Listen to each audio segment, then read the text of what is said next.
শুভ সকাল, আসসালামু আলাইকুম। কেমন আছো আমার প্রিয় ভাই বোনেরা? আশা করি ভালো আছো। আমি আলহামদুলিল্লাহ আল্লাহর অশেষ রহমতে খুবই ভালো আছি। চলো, সকাল হয়েছে আর চারিদিকে লব লেতুর হয়ে রয়েছে, এগুলো আগে ঠিকঠাক করি। আর দেখো পানি এসেছে, পানি এসে আবার চলেও গেছে। আর আমার উঠতে আজকের অনেকটাই বেলা হয়ে গেছে। তো চলো কাজগুলো টুকটুক করে সেরে ফেলি। রোজা রেখে কাজ করতে গেলে অনেকটাই কষ্ট হয়, তা রোদ চকচক করতে। তবুও এখন শীত অল্প হালকা আছে, ঠান্ডা আছে, গরম খুব একটা পড়েনি।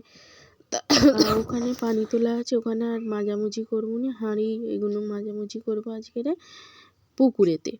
পুকুরে মাজা ঘষা করবো। তো ঝাঁট দিয়ে দিয়েছি, দাওয়া ঘর সব ঝাঁট দিয়ে দিয়েছি। দিয়ে এখন আমি এই ওলতিটা লাতা দেবো।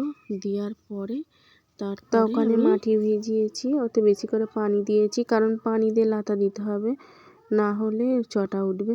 তো এখানে তোমাদের দুলাভাই কাজ করছে আর আমার এখন এগুলো কাজ সারতে হবে। তোমাদের দুলাভাই আগেই উঠে পড়েছে, কারণ এখন উনিও রোজা রাখছে, আল্লাহ ওনাকে হেদায়েত দিক। আর চলো ট্যাবের এইটাই লাতা দিয়ে দেব। দেওয়ার পরে আর এখন অনেকটাই বেলা হয়ে গেছে, প্রায় দুটো মনে হয় বাজতে যায়, পৌনে দুটো বাজতে যায়, এখন দুটো বাজেনি। তোমাদের দুলাভাই এখানে বসে বসে ফোন দেখতেছে, ফোনে একটা হচ্ছে নাটক আর দেখতেছে। আর আমি আর তোমাদের দুলাভাইয়ের কাজ ফেঁসে গিয়েছিল, আমি করে দিলাম। দিয়ে এবারে আমি চলো আস্তে আস্তে জোগাড় করবো। আর পানি অল্প এসেছিল বললাম তো, ওখানে পাঞ্জাবি এগুলো ভিজিয়ে রেখে দিয়েছি, অনেক জামা কাপড় ভিজানো আছে। তো চলো রান্না করতে বসেছি, রান্না করব কি রান্না করব সেটাই তোমাদের সঙ্গে দেখাবো। তো এখানে ছোলা মটর ভিজিয়ে দিয়েছি, আর মুরগির গোশ আছে, আলু বার করেছি, পেঁয়াজ বার করেছি। গরিবের সংসারে ইফতারি বা সময় ওই সেহেরিতে যা কপালে আছে তাই খাই, আলহামদুলিল্লাহ, এতেই আমরা অনেক খুশি আছি। আর দেখো আকাশটা একেবারে চকচক করতেছে। আর এই তো দেখতে পাচ্ছ অনেকটাই রোদ বেরিয়েছে। নতুন গাছের পুরোনো পাতাগুলো পড়ে গেছে, তাই জন্য সব চারিদিকে ন্যাড়া ন্যাড়া হয়ে রয়েছে, কিন্তু চারিদিকে জঞ্জালকুটি ভর্তি। তাই এইসব করতে করতে চলো এখন এবারে আমি করব, ওই মাংসটা ঢালবো। তা তোমাদের বড় মামু 5 ওয়াক্ত নামাজ পড়তেছে, আল্লাহ ওর দোয়া করো সবাই ওর জন্য। তোমার ছোটো মামুও পড়ছে, 1 ওয়াক্ত বাদে শুধু ফরজটা পড়তে যেতে পারেনি। আর তোমাদের দুলাভাই অন্য বছরের থেকে বছর রোজাটা রেখেছে। তা আমি জীবনে মিথ্যে কথাকে খুবই অপছন্দ করি, মিথ্যে কথা এবং চকলখড়ি এই মানুষগুলোকে সব থেকে বেশি আমি বিরক্ত বোধ করি। আমি মনে করি নিজের জীবনের জন্য যদি মিথ্যে কথা বলতে হয় সেখানে মিথ্যে কথা নয়, অন্যের জীবন বাঁচাবার জন্য যদি মিথ্যে কথা বলতে হয় বলো, কারণ নিজের জীবনটা বাঁচানোর জন্য মিথ্যে কথা বলার কোনো প্রয়োজন নেই। তোমার জীবনটা তোমার আল্লাহর উপরে ছেড়ে দাও, সে তার বাঁচার হয় বাঁচাবে আর রাখার হয় রাখবে। তো এখানে জলা থেকে শাক তুলতে গিয়েছিলাম, শাক পাইনি, রোদের সময় ভালো লাগেনি।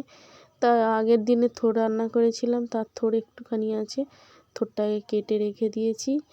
আর এখানে ঘুগনি সিদ্ধ করে রেখে দিয়েছি। আর আমি বেশি ভিডিও করতে পারিনি, কারণ হলো শরীরটা ক্লান্ত লাগে, তাই জন্য সবসময় কাজের ভেতরে থাকি। আর বাচ্চার ফোনটা থাকলে বেশ ভালোই লাগে ভিডিও করতে, তাছাড়া এমনিতে ভিডিও করতে আমার ভালো লাগে না। তাই এটা তার পরের দিনকে দুপুর থেকে শুরু করলাম। শুভ দুপুর, সবাই কেমন আছো? এখন রান্না বসাচ্ছি, ভাত বসিয়েছি। তা এখানে ভাত বসাচ্ছি, টুকটুক করে জাল জ্বলছে, দেখো এইভাবে ভিডিও করি। তোমরা আমার পাশে থাকার জন্য তোমাদের অনেক ভালোবাসা জানাই, আমার পাশে থাকার জন্য। আমি কদিন ইন্টারনেটের বাইরে ছিলাম, কারণ আমার প্রচুর অসুবিধে হচ্ছিল, নেট সার্ভিসের অসুবিধে হচ্ছিল। তা এখানটায় নেট মেরে আবারও তোমাদের সঙ্গে যোগাযোগ করছি, কারণ এখানে এটা হলো কাজ এবং আমার ইউটিউবটা হলো আমার ভালো থাকার জায়গা। অনেকেই বোঝেনি কাজ কাজ করার জন্য আমার মানে অনেকেই সে কোনো এক সময় তোমাদের কাছে আমি শেয়ার করব। আমার সব কথা তোমাদেরকে সব বলি তো, তা সেই আমার এই কথাও তোমাদের সঙ্গে শেয়ার করব। তো এখানে বসে রয়েছে গোসল টোসল সেরে, আর বিকেলের দিকে বলে আমার ভালো লাগে না, রোজা রেখে রয়েছে তো ভালো লাগে না বলে বসে আছে। তা কোনো সমস্যা নেই, বসে থাক। তো এখানে বসে থাকতে থাকতে বলছে জ্বালানিগুলো কাটি। তা আমি কিছু বলিনি, কেন মন ভালো থাকার তারে যদি জ্বালানিগুলো কাটে। জীবনের প্রথমবার রোজা রাখছে তো। তা এখানে ঘুগনি সেদ্ধ হচ্ছে মটরে, আর এখানটায় হচ্ছে এই তো আলু রেখে দিয়েছি। আর তা এই করে, আর ওখানটায় দেখো এই সেই জামা কাপড় কটা রেখে দিয়েছি, এখানে পানি চলে এসেছে। এবার পানি দিয়ে ওই কটা করবো। তা ওখানে এখনই জানিন কুচোচ্ছে, কিন্তু শরীরটা একদম ক্ষীণ হয়ে গেছে। বলতেছি তোমাকে করতে হবে না, বলতে না বসে বসে রোজা রেখে যত কাজ করবে তত ভালো। তা বুঝেছে হয়তো রোজা রেখে কাজ করলে ভালো, কিছু বলিনি, বলার দরকার নেই। তা ওই আমি মশলা কষাচ্ছি, এতে মাংস বসাবো বলে চিকেন। তা আমার কথার মাধ্যমে যদি ভুল ত্রুটি হয়ে থাকে ক্ষমা দৃষ্টিতে দেখবে, বড় আপা ছোট বোন হিসেবে। কারণ মাঝে মানুষ তো মানুষ মাত্রই ভুল হতেই পারে, কিছু করার নেই। তা ওখানে গোশ কষছি আর সেখানে পানি ভরছি, মানে একা হাতে কত যে কষ্ট হয় সেটা কেউ বোঝে না। যে যার সে যার মতো থাকে, যে যার সে যার মতো করে, মনে করে আমাদের কষ্ট হয় ওর হয় না। তা আমি মাঝে মাঝে মনে হয় আমি হয়তো মানুষই না, এই জন্যই ওরা ভাবে যে কষ্ট হয়নি।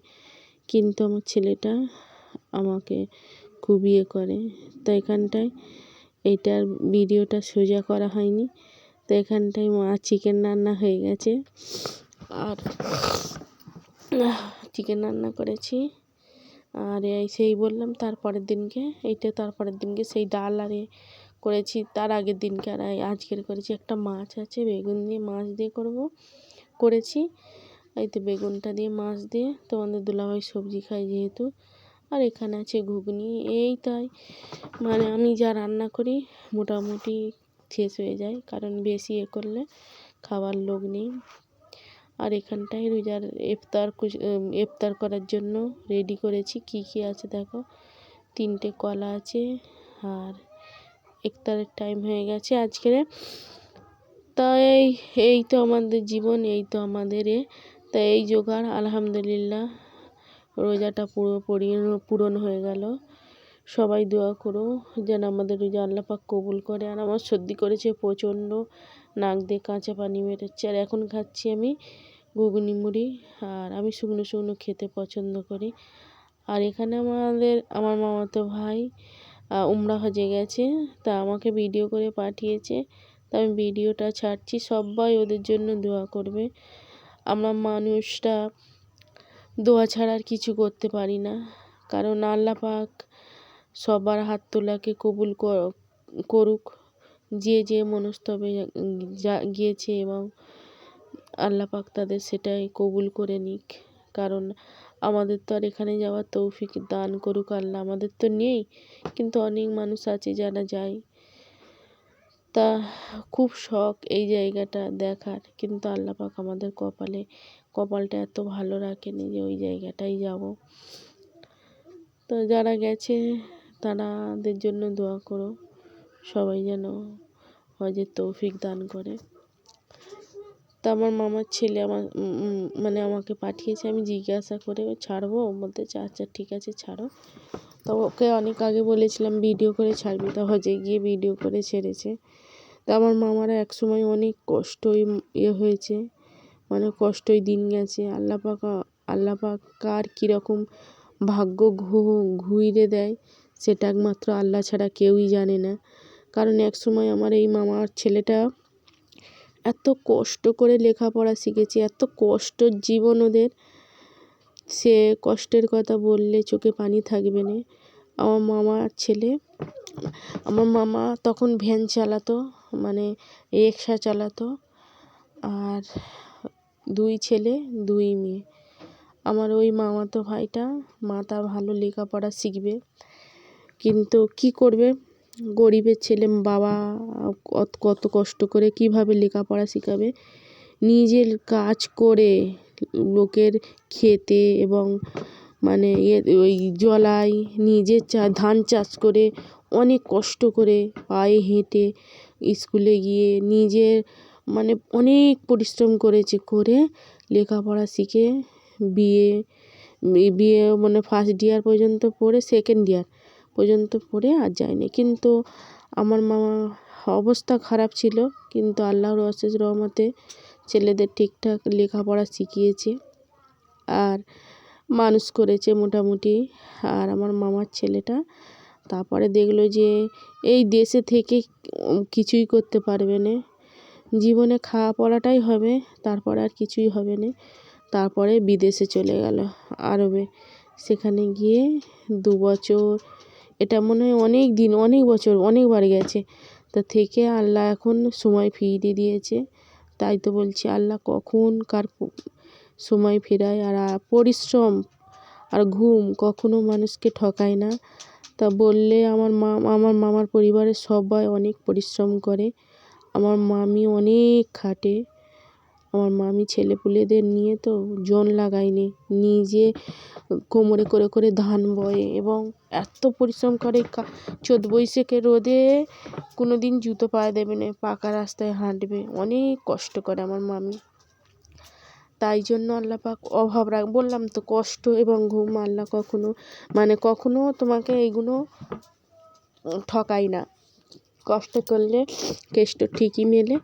তা সেই আল্লাহ পাক এখন অনেক কষ্ট করেছে, তোমরা সবাই দোয়া করো ওর জন্য। আর ও খুব ভালো ছেলে, মা বাপকে অনেক ভালোবাসে। তা আমার মামাতো ভাই যখন বিদেশে গেছে, আমার মামি সেই থেকে কেমন মানে ভাত পানি খেত না, শুধু চা খেয়ে থাকতো। মানে বড় ছেলে তো অনেক কষ্ট করেছে, সেই কষ্টটা দেখে আমার মামি কষ্ট পেত প্রচুর। তো এখন আল্লাহর রহমতে সময় ফিরেছে। আমার মামার 2 মেয়ের বিয়ে হয়ে গেছে আর 2 ছেলে এখন বড় হয়ে গেছে। এক বড় ছেলে বিয়ে হয়ে গেছে, মানে এই যে মামাতো ভাইটা এই ভিডিও করে পাঠিয়েছে, উমরা হজে গেছে, ওরও বিয়ে হয়ে একটা ছেলে। তো সবাই ভালো থেকো, সুস্থ থেকো, আল্লাহ হাফেজ।